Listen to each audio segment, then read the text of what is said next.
एका प्राध्यापकांना, जसं सर मगाशी म्हटले, प्राध्यापकांवर बरंच बोललं गेलं. पूर्वीच्या काळी मोबाईल नसताना त्यांचं लग्न झालं आणि त्यांच्या पत्नीनं त्यांना पत्र पाठवलं. त्यावेळेस पत्र पाठवायचे, भावना फारच उचंबळून आल्या तर पाकिट पाठवायचे. असं एक पाकिट त्या पत्नीनं तिच्या आईच्या घरून प्राध्यापकांना पाठवलं. त्यांनी ते पाकिट उघडलं, पत्र पाहिलं. प्रिय, सुरुवात अशी होती, लग्नाच्या सुरुवातीला म्हणतात तसं.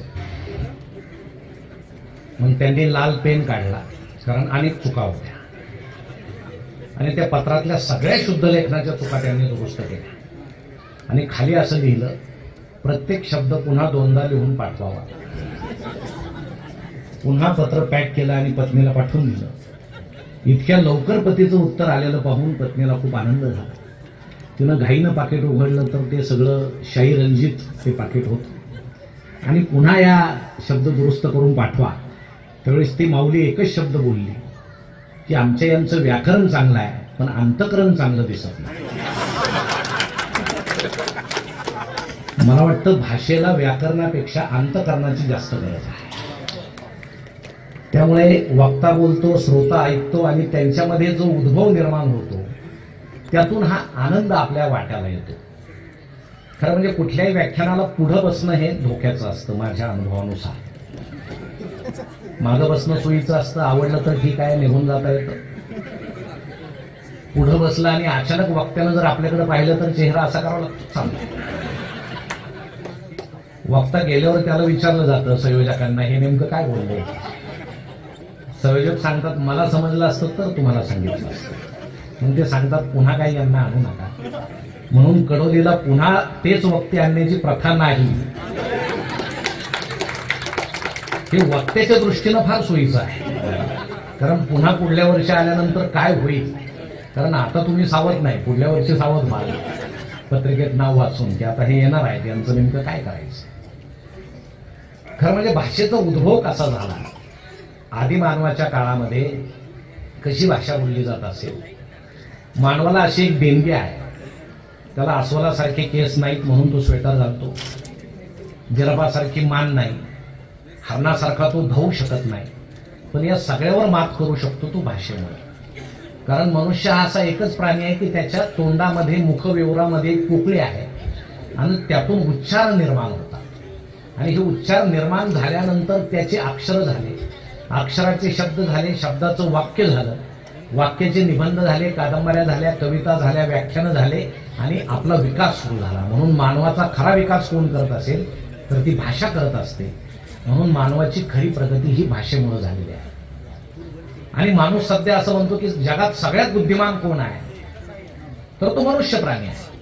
असं कुणाचं मत आहे, माणसाचंच मत आहे. दुसऱ्या प्राण्यांना बोलता येत असतं तर ते म्हटले असते हे चुकीचं आहे.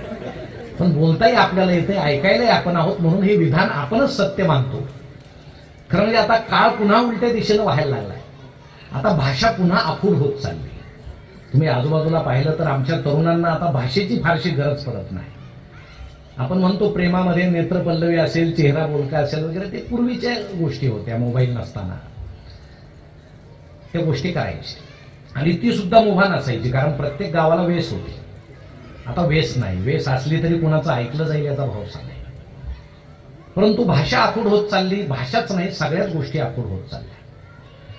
आदिमानव आपले कपडे घालत नव्हते, कारण लज्जा नावाचा विषय नव्हता. जंगलात फिरायचं, कोणी पाहायला नसायचं. मग एकाला दोघं भेटले, दोघाला तिघं भेटले, त्यांच्यात अशी चर्चा झाली असेल, आपल्या अंगावर काहीतरी पाहिजे बुवा. मग कपडे कुठून आणायचे, मग ते झाडाचे सालाचे त्यांनी वलकले केले, पानाचे कपडे केले आणि ते कपडे घालून फिरायला लागले. जसजसे जास्त लोक एकत्र यायला लागले तसतसे कपड्यांची संख्या वाढायला लागली असेल. नदीकाठ पाहून गाव वाचला. पांढरी जमीन म्हणजे गाव वाचवायची जमीन, काळी जमीन म्हणजे शेती करायची जमीन, असं गाव वाचला. 12 बलुतेदार निर्माण झाले आणि आपल्या पिढीपर्यंत माणसं आता पूर्ण कपडे घालायला लागली. परंतु आता पुन्हा आपण आदिमानव काळाकडे वाटचाल करत आहोत. त्या दिशेला आपली वाटचाल सुरू आहे. ते उर्फी जावेद नावाचा जो प्रकार आहे, सध्या आपल्या देशामध्ये लांब धाग्याचा कापूस पिकणं कमी झालेलं आहे.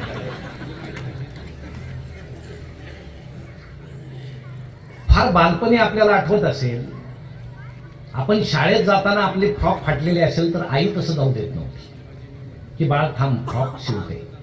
मुलाची विजार फाटलेली असेल, आता त्याचे विजारी दप्तर म्हणजे ते सुफला युरिया खताच्या गोण्याचं असायचं, म्हणजे ते ब्रँड अँबिसेटरच असायचं आणि विजारीवर मोठाले चौकोनी ठिगळं असायचे टीव्हीसारखे. पण त्याचं काही लाज वाटायचा विषय नव्हता. स्वच्छ असायचे कपडे, आई स्वच्छ ठेवायची, पण फाटलेले नसायचे. आई तसं जाऊ देत नसायची, रफू करायची बारीक सुईनं, दिसू नये असं. कारण पूर्वी कपडे फाटले की प्रतिष्ठा जायची असा समज होता पूर्वीच्या काळात. आता जितकं जास्त फाटलेलं तितकी प्रतिष्ठा जास्त असा काळ आलेला आहे. म्हणजे आपण कॉलेजमध्ये जर तरुण तरुणींचं टोळकं येताना पाहिलं तर हे बॉम्ब स्फोटात उद्ध्वस्त झाल्यासारखे दिसतात. कुणाचं इथं फाटलंय, कुणाचं इथं फाटलंय, कुणाच्या पॅन्टीत गोळ्या शकल्या. आणि आई सुद्धा सांगते ते मधलं पोरगं नाही का ते पॅन्ट फाटलेलं ते माझं आहे. किती प्रतिष्ठा आहे. चांगली पॅन्ट 1000ला आहे, फाटलेली 2000ला आहे. ते शिवून फाडतात की फाडून शिवतात ते कळायला मार्गात, परंतु त्यात आम्हाला खूप आनंद आहे. म्हणून पुन्हा आता आम्ही आधी मानवाकडं, आणि हे जे त्या उर्फीच्या बाबतीत बोललं जाते ती खूप कमी कपडे घालायला लागली म्हणून गोंधळ व्हायला लागला. मला अशी शंका आहे, आधी मानवाच्या काळात जास्त कपडे घालायला लागल्यानंतर असाच गोंधळ उडाला असेल. त्यावेळी तू कशाला जास्त घालतो, कशाला जास्त घालतो, मग नंतर सवय झाली जास्तची. आता काही दिवशी कशाला इतके कमी, कशाला कमी असं म्हणून म्हणून 3-4 पिढ्यानंतर पुन्हा आपण आधी मानव अवस्थेत वावरणार आहोत. सुदैव ते पाहायला आपण नसू, काहींचं दुर्दैव म्हणून आपण, पण ते पाहायला आपण नसू, पण ते होणार आहे. भाषेचंही तसंच झालं. भाषा आखूड होत चालली जसे मोबाईल आले. तुम्ही पाहता सध्याचे मुलं ओके लिहित नाही, के प्लीज लिहित नाही, PLES नाही. आणि आता चिन्हात बदलायला लागली भाषा. आधी मानव सुद्धा भाषा बोलत नव्हते, त्या काळात चिन्ह वापरायचे. गुहेवर काहीतरी खूण करायची, पानावर छिद्र पाडायचे, असे त्यांच्या सांकेतिक खुणा होत्या. आता मोबाईलमध्ये तेच होतं. कुणाला श्रद्धांजली व्हायची असली 2 फुलं, 4 टाका, फुकटच आहे. त्या खाली एखाद्याचा वाढदिवस असला तेच फुलं, कारण भावनाच नाही. आता सध्या आपल्याला असं वाटतंय की सगळे गेले पाहिजे, ही आणि मोबाईल लोक शिल्लक नाही. म्हणून माणूस नुसता सिरियस आहे समजलं तरी त्याला श्रद्धांजली वाहतात, हे गेले. मग बाकीचे सांगतात अजून आहेत का, दिले. घाई घाई बाकीच्यांनी जाणे आहे, मी आणि मोबाईल दोघंच आहोत. हे सगळे यंत्र निर्माण झाले आणि याचा भाषेवर परिणाम व्हायला लागला. मराठी भाषा इतकी सुंदर आहे, तुम्हाला सांगतो, लवचिक आहे. आणि तिची लवचिकता हे सगळ्यात मोठे सौंदर्य आहे. मराठी माणूस जसा लवचिक आहे, तो जसा सगळ्यांना सामावून घेतो, तशी मराठी भाषा सुद्धा सगळ्या भाषांना सामावून घेते, सगळ्या भाषांना. म्हणून मराठी भाषा सुंदर आहे. जशी आई मुलाला कवेत घेते, जसं सूत्रसंचालिका म्हटल्या, मला कौतुक वाटतं त्यांचं. हे असे सूत्रसंचालक पाहिले की ऊर भरून येतो. महाराष्ट्रात आम्ही अनेक ठिकाणी फिरतो, सूत्रसंचालक पाहिले की अंगावर काटा येतो. कधी वक्त्यापेक्षा तेच जास्त बोलतात. त्यात ते कवी असलं तर अजून अवघड होत. कवीची एक कविता झाली की ते त्यांचे 4 म्हणतात. तसं काही इथं नाही. अतिशय मोजक्या शब्दात त्यांनी एक वाक्य उच्चारलं की ही लाल माती आईच्या कुशीत विसवण्यासाठी अधीर झालेली आहे. ही मराठी, ही माझी मायबोली खऱ्या आईकडे यायला अधीर झालेली आहे. आणि त्याची ही सुरुवात आहे, त्याचा हा जागर आहे. खूप लवचिक भाषा आहे. तुम्ही अभ्यास करा काही गोष्टींचा. कानामागून आली आणि तिखट झाली. कशाला वापरतो आपण? एखादी सून आली धाकटी, थोरलीपेक्षा तिखट आहे.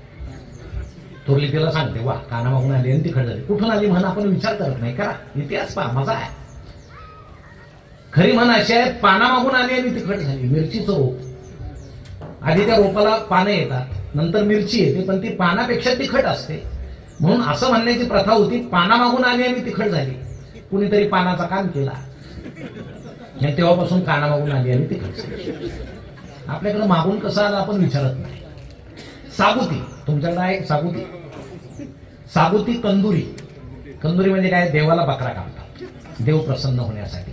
आणि जे भाग आपल्याला खायचे नाही ते आपण देवाला ठेवायचे प्रसन्न होण्यासाठी. जे आपल्या उपयोगाचे आहे त्यातला एक तुकडाही जाऊ द्यायचा नाही.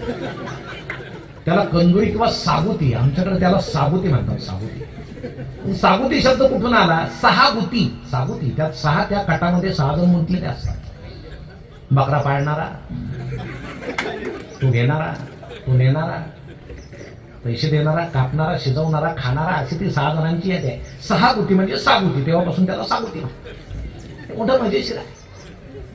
आपल्या जुन्या मराठी लेखकांनी मराठी भाषेचं किती सौंदर्य वाढवलं हे काही त्या शब्दामध्ये ते सौंदर्य दिसायचं. राम गणेश गडकरी असतील, एकदा त्यांच्या भावाच्या उशीखाली विंचून निघाला. भाऊ म्हणाला माझ्या डोक्याखाली विंचू निघाला. गडकरी म्हटले दगडाखाली दुसरं काय निघणार आहे.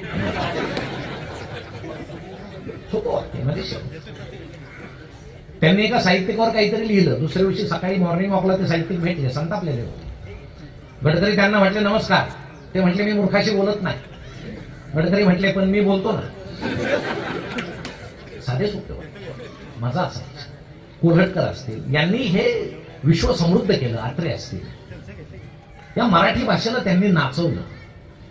त्यांच्या व्याख्यानांना प्रचंड गर्दी व्हायची. शिवाजीराव भोसले बोलायला लागले की 2-2 तास माणसं बसायची. श्रवण भक्ती होती, श्रवण शक्ती होती. मोबाईल नव्हते, जगाची काळजी नव्हती. हे आणि आपण असा तो सुसंवाद होता. आता अर्धा तास 1 तास खूप झाला. आपली चूक नाही, चंचलता आपल्यात आलेली आहे. त्याचा परिणाम आता भाषेवर व्हायला लागला. पु ल देशपांडेंनी सांगितलं मी घर बांधत असताना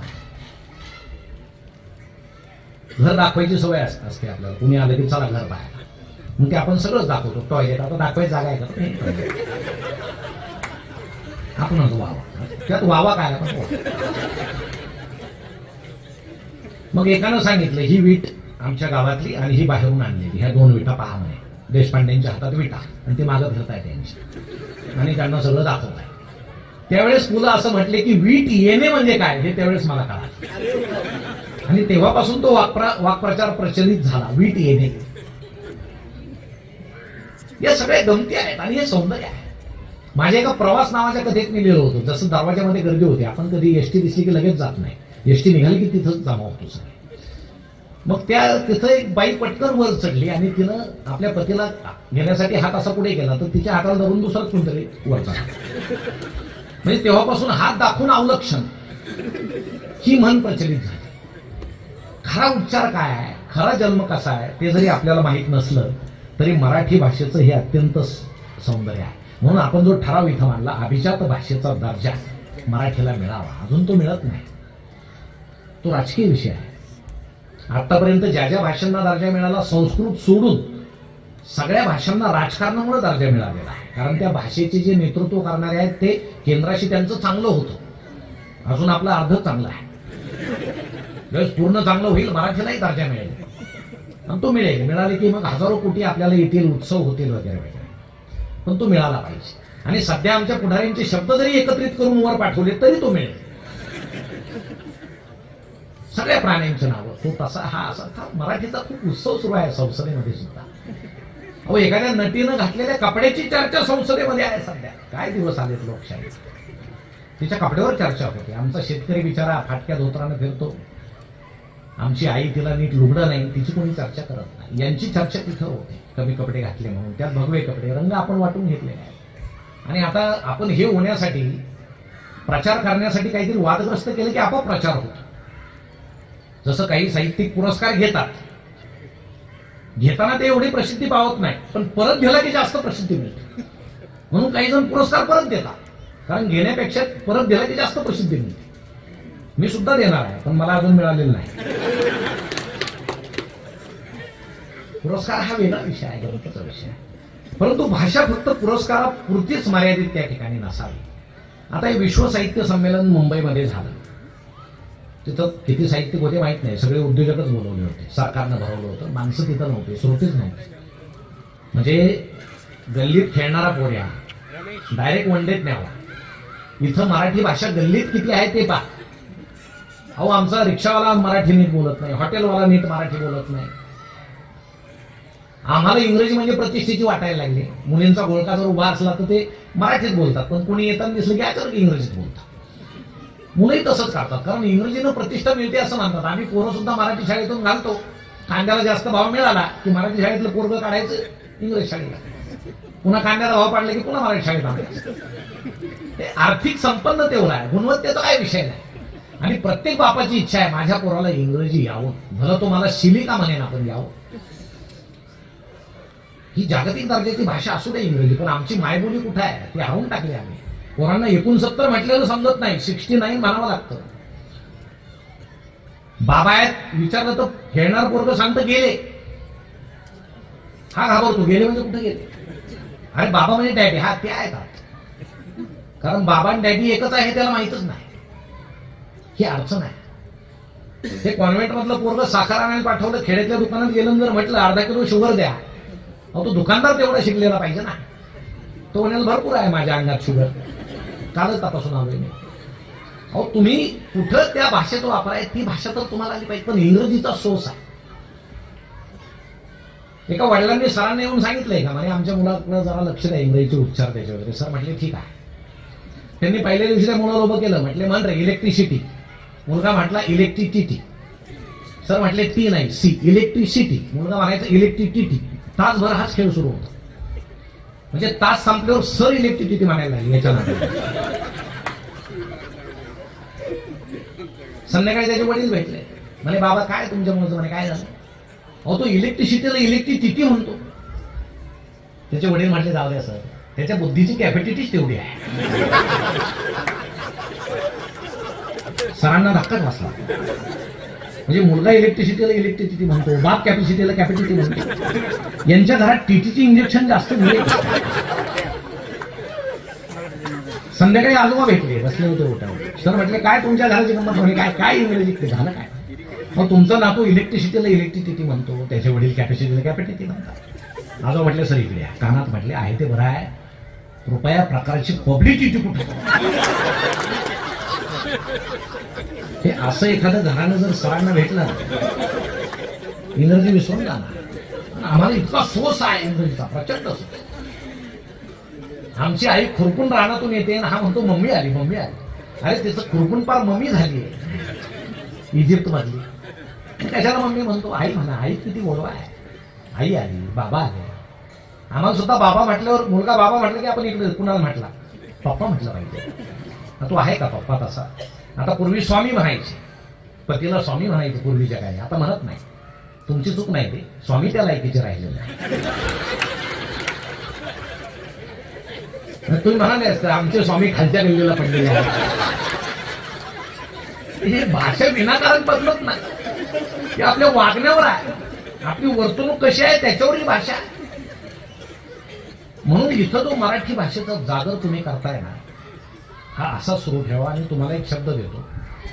आता पुण्यामध्ये जागतिक साहित्य संमेलन झालं, मुंबईला विश्व साहित्य संमेलन झालं. गर्दीच नव्हती तिथं.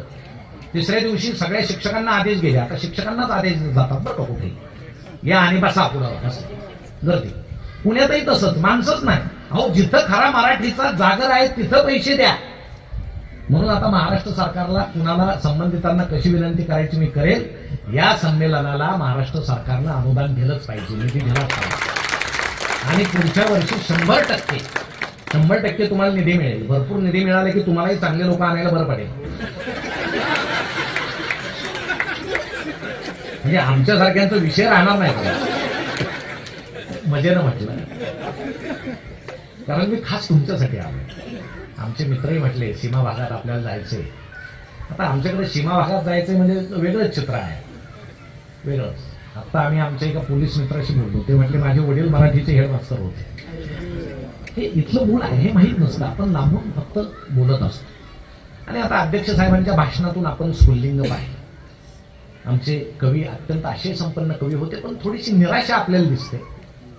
साहित्यिकांवरती जबाबदारी आहे, पण ही निराशा झटकून भाषेचं बोट धरून आपण त्या ठिकाणी निश्चितपणे या गोष्टी केल्या पाहिजे. मराठी भाषा इतकी सुंदर आहे ना, त्याला शिकलंच पाहिजे, शिकलेलीच माणसं पाहिजे असं काही नाही. आमच्या स्त्रिया आहेत. एक जण असं म्हटला, म्हणजे एका गावात अशी गंमत झाली, 30 स्त्रिया गेल्या एक गाडी करून देवदेव करायला, आणि दुर्दैवानं अपघात झाला. सगळ्या गेल्या. सगळ्यांचे पती रडायला लागले. 8 दिवस रडत होते. एक जण महिनाभर रडत होते. त्याला विचारलं का? तो म्हटला आमची हिची गाडी चुकली.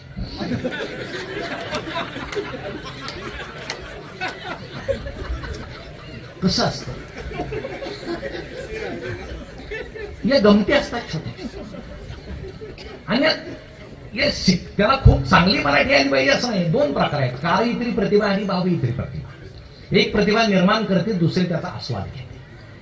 एखाद्यात जर बोलण्याची प्रतिभा असेल तर तुमच्यात आस्वाद घेण्याची प्रतिभा आहे, आणि ती दोघात असेल तरच ते सुसंवाद घडतो. नाही तर सरांनी सांगितल्याप्रमाणे ते बर्म्युडा होतो त्याचं.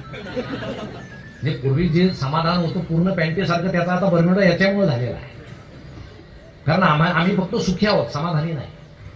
सध्या आम्ही अस्वस्थ का आहोत, आम्ही फक्त सुखी आहोत. कारण खायला पक्वान आहे म्हणजे सुख आहे, पचत नाही म्हणजे समाधान नाही. झोपायला फोमची गादी आहे, सुख आहे, झोप येत नाही, समाधान नाही. आम्हाला समाधान नाही. पूर्वीचा काळ किती सकस होता. मनोरंजनाचा विस्फोट झालाय, त्यात भाषा वाहून गेली, बदलत चालली. फार पूर्वी फक्त रेडिओ होता, रेडिओला लायसन होतं, पैसे भरावे लागायचे रेडिओला. लायसन होतं पूर्वीच्या काळी, जुन्या लोकांना आमचं माहित असेल. मनोरंजनाचं साधन रेडिओ. गल्लीत एक रेडिओ असला खूप झाला, मोठा आवाज करायचो. एक तर त्याला दाखवायची सवय, माझ्याकडे रेडिओ आहे, आणि ते गाणे सगळे ऐकायचे. आहे तर आहे बाबा, आमचंही बाबत. म्हणजे रेडिओला इतकं महत्व होतं की हुंड्यात सुद्धा रेडिओ द्यायचे. आणि नवरदेव सांगायचा, हुंड्यात मला रेडिओ दिला. म्हणजे त्यावेळेस लग्न झाल्यावर 2 रेडिओ घरात यायचे.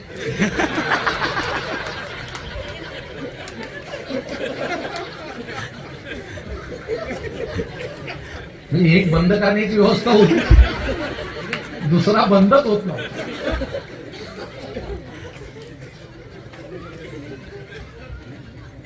मला आठवतं रामायण,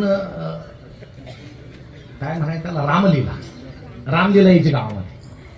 आम्ही जायचो, आजीबरोबर मी जायचो. आणि त्यावेळेस स्त्रियांना मुभा नव्हती नाटकात काम करायची. एखादा सुंदर पुरुष सीतेचं काम करायचं, आणि तो पुरुष असलेला परवडायचा, कारण प्रत्येक प्रयोगाला रावण त्याला पळून न्यायचा. त्यामुळे भीती नव्हती, पुन्हा आणून सोडायचं. मग रामलीला संपली की आम्ही रांग करायचो त्यांचं दर्शन घ्यायला, रामाचं सीतेचं. मी आजीबरोबर एकदा रांगेत उभा राहिलो रामाचं दर्शन घ्यायला, आणि रावण एकटा शेजारी उभा. म्हटलं हाही देवच आहे, पाय मोकळे आहेत. मी पटकन त्याच्या पाया पडलो तर आजीनं धपाटा घातला. म्हणजे लहानपणापासून हे संस्कार झाले, सुष्ट काय, दुष्ट काय, चांगलं काय, वाईट काय. आता हे होतात का नाही होत. हे मनोरंजन आता जो विस्फोट झाला, हे वेगवेगळे प्लॅटफॉर्म आले, त्यांना सगळं विचित्र झालं. ब्लॅक अँड व्हाईट टीव्ही जुन्या लोकांकडे होता, तो भला मोठा काळा पांढरा टीव्ही. वर अँटेना असायचा, तिथे एक बांबू ठेवलेला असायचा, कारण चित्र हलायचं. एकच चॅनल होता, सह्याद्री नावाचं, सरकारी चॅनल होतं. त्यात भ्रष्टाचाराच्या बातम्या कधीच नसायच्या. म्हणजे भ्रष्टाचार नव्हता असं नाही बरं का, चॅनल सरकारी होतं, सांगायची सोय नव्हती. सेन्सॉर असायच्या ना बातम्या. आता खाजगी आहेत, त्यामुळे उद्याचा आजच सांगतात की उद्या 10 कोटीचा होणार आहे, ब्रेकिंग न्यूज वगैरे. आणि मग त्या बाई अशा बातम्या द्यायच्या अशा छान, आणि चेहरा सुद्धा त्यांचा सरकारीच असायचा. आनंदाची बातमी तसंच, दुःखाची बातमी जेवढा पगार तसं चेहरा. आज हवामान शांत राहील असं म्हणताना सुद्धा ते हलायचे, असे लाटायचे. मग लोक म्हणायचे याच हालतायत, हवामान कशा शांत. म्हणजे पूर्वीच्या लोकांच्या मानाचे डोलायच्या ना, त्याचं कारण हे असावं, चित्र ऍडजस्ट करायला बहुतेक ते बघत असायचं. ब्लॅक अँड व्हाईट प्रोग्रामसाठी सिनेमा असायचा रात्री 9:30ला, शनिवारी का रविवारी असायचं, शुक्रवारी रात्री असायचं. कारण काय, पोरं झोपले की त्यांनी पाहावं. कधी कधी हेच झोपायचे, पोरं जागायचे. आता हे झोपून घेतात, आले घरात की झोपूनच घेतात, कारण सगळं प्रौढांसाठी सुरू आहे. आणि आम्हाला उठायचं नाही. ते सिरियल वगैरे 7 ते 9 तुम्ही कुठं जा, महाराष्ट्रात जा, कर्नाटकमध्ये जा, प्रवचनाला बसल्यासारखे आम्ही टीव्ही समोर बसतो. सगळ्या घरामध्ये टीव्हीतले पात्र बोलतात, ऐकणारे ऐकतात, सुसंवाद हरवलेला आहे. जेवताना सुद्धा आम्ही टीव्ही समोर बसून जेवतो. 8-8:30ला नेमक्या जाहिराती लागतात. शौचकूप कशानं धुवावं, संडासचं भांडं कशानं धुवावं, माणसं जेवताना पाहतात. आई सांगते बाबांना, त्यानं स्वच्छ निघतं, उद्या घेऊन या, भाजी वाढू का थोडी. बाबा घाबरून जातात. हे भांड इथं, ते भांड तिथं, काय आम्हाला ते पाहण्यात खूप आनंद आहे. 9 शिवाय आम्ही उठतच नाही. म्हणजे घरात आलेले माणसं येऊन जेवण करून गेले तरी कळत नाही, इतकं आम्ही त्यात गुंग होतो. मग चॅनल आला, हे सगळं बदलायचं, रिमोट आला, माणसं चंचल व्हायला लागली. मग भाषेचा विस्फोट व्हायला लागला, भाषेची शुद्धता गेली. आता खाजगी चॅनलवर पहा, म्हणजे सरपंच पुरुष असलं तर सरपंच, बाई असलं तर सरपंच मानणारे आहे. त्याचं लिंग लगेच बदलतात, बाई बदलल्या म्हणून पदाचंही लिंग बदलतात. मग ते सरपंचच आहे. पण ही शुद्धता कुठं राहिली नाही. मग आता नवीन मॉडेल येत गेले, आक्रमण येत गेलं, सगळं होत गेलं. आणि काल परवा मी वृत्तपत्रात एक बातमी वाचली आहे आता एक नवीन टीव्हीचं मॉडेल येते, त्याला रिमोटची गरज नाही. माणसानं पाहता पाहता डोळे मिटले की ते आपोआप बंद होणार. नवीन आहे. आता शंका एक आहे, पाहणारानं जर कायमचे डोळे मिटले त्या मॉडेलचं काय करायचं? ते त्याच्याबरोबरच पाठवायचं, काहीतरी सोय असेल दुसरी. तर हे सगळं असं. म्हणून तुम्हाला जाता जाता एक सांगतो, फार मनावर घेऊ नका, विनोद म्हणून ऐका. तंत्रज्ञानाच्या फार नादी लागू नका, तुम्हाला सांगतो, नाही तर फार भयंकर होत जाणार आहे सगळं. म्हणजे जिवंत माणसाचे रोबोट होत चालले, आणि रोबोटमध्ये आम्ही आता सजीवता बोलतोय. एका माणसानं घरात एक रोबोट आणला, म्हटला जो खोटं बोलल हा रोबोट त्याच्या कानफाडीत मारेल. ठेवला असं म्हणे.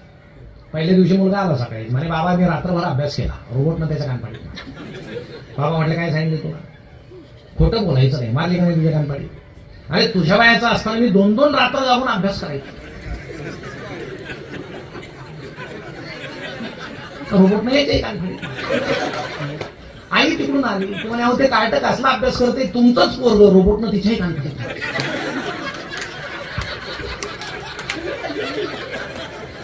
म्हणून तुम्हाला सांगतो, तुम्ही तंत्रज्ञानाच्या जास्त नादी लागू नका. लागायचं असेल लागा, आमचं काय म्हणतो.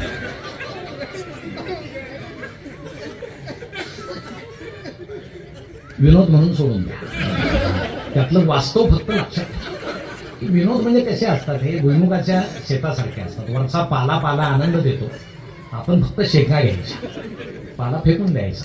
पाला आनंद देतो, सकस शेंगा असतात त्या मनात ठेवायच्या.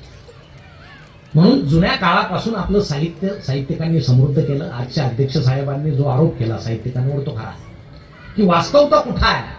जितकं आम्ही जास्त शिकलो, अहो सर काय शिक्षणाचं तुम्ही जे सांगितलं किती वास्तव आहे. आता कर्नाटकमध्ये मला माहित नाही, पण महाराष्ट्रात तर आता ते हे बंदच झालं प्रगती पुस्तक. इकडं काय माहित नाही मला. पण पूर्वी सोय होती, गणिताला 80, याला पालकाला वाटत छान. आता ते काय श्रेणी आल्या, ब क ड. मग क असलं तरी पोरग बापाला म्हणतं बाबा क. अरे वा, क म्हणजे फार ढासळलेलं, त्याला माहितच नाही. आणि ती नोंद वही आलेली आहे, वर्षभर नोंदी करायच्या. कोणी शिक्षक असलं तर माहित असेल त्यांना. वर्षभर मुलाची नोंद करायची.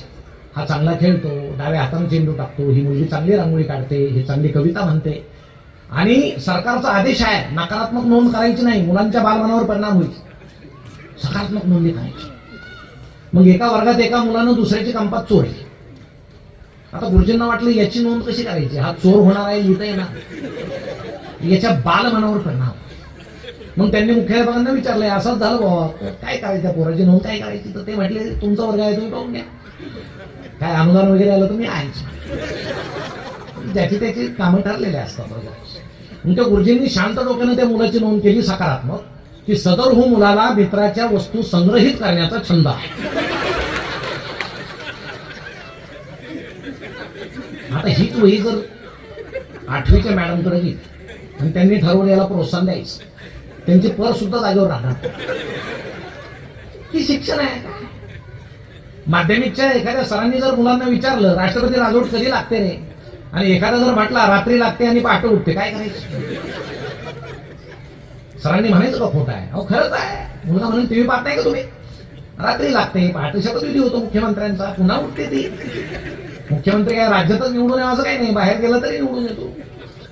हे बदललेलं किती नागरिकशास्त्र बाहेर आहे नाही. सर शिकवतात 18 वर्ष पूर्ण झाल्यावर मतदानाचा हक्क प्राप्त होतो. पोरगं घरी जातं, निवडणुकीच्या दिवशी 5 वाजले तरी बाप मतदानाला जात नाही. पोराला शंका येते, वडिलांना काय 18 पूर्ण व्हायला काही मिनिटं बाकी असं. हा 5च्या पुढे तर खरं मतदान सुरू होतं.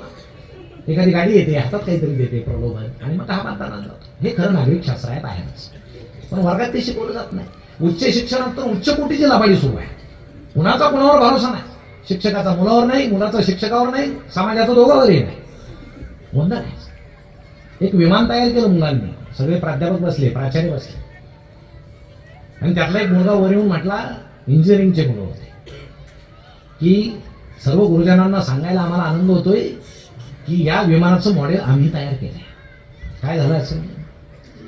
सगळे प्राध्यापक म्हटले उठा, चला खाली, यांनी तयार केलंय. विश्वास. उतरले खाली, प्राचार्य तसेच बसून. एक प्राध्यापक म्हटले प्राचार्यांना, ऐकलं नाही का, आपल्या ड्युट्यांनी तयार केलंय, खाली या.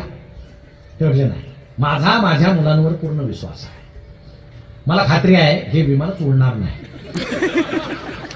किती विश्वास, हे असा विश्वास. आणि मग या सगळ्या विसंवादामध्ये कुठेतरी भाषा हरवत चाललेली असताना तिचा जागर ठिकठिकाणी सुरू असतो. म्हणून हे संमेलन 38वं वर्ष असूनही इथं जे वेगवेगळे विचारवंत, अगदी या आंब्याच्या झाडाखाली भूदान चळवळीचे प्रणेते विनोबाजी येऊन गेले. ही भूमी इतकी पवित्र आहे की इथं आल्यानंतर आम्हाला आनंद वाटला. तुमचं एकंदर अगत्यशील वागणं आणि एकंदर सगळ्याच गोष्टी पाहून अध्यक्ष साहेबांचं भाषण ऐकायला मिळालं, आशय संपन्न कविता ऐकायला मिळाल्या. तर म्हणजे कविता ऐकणं, आमचे कविमित्र असतील इथं, कविता ऐकायला म्हणजे कधी कधी अंगावर काटा येतो. तू 4च आहेत, 40 असतात. आणि तुम्हाला सांगतो, आमच्याकडे नगरला साहित्य संमेलन झालं होतं, तर तो सूत्रसंचालक म्हटला मला पोलीस संरक्षण दिलं तरच मी करील आता आहे, कारण सगळे कवी धावून यायचे, माझा नंबर घे, माझा नंबर. मग 2 पोलीस त्यांच्या बाजूला उभे राहिले. तर एक पोलीस त्यांना म्हटला माझ्या बहिणीचा नंबर घ्या, नाही तर आम्ही निघून जाऊ. इथपर्यंत परिस्थिती आहे. पण आज जो आनंद ऐकायला मिळाला आशय संपन्न, तो खूप छान होता. असो,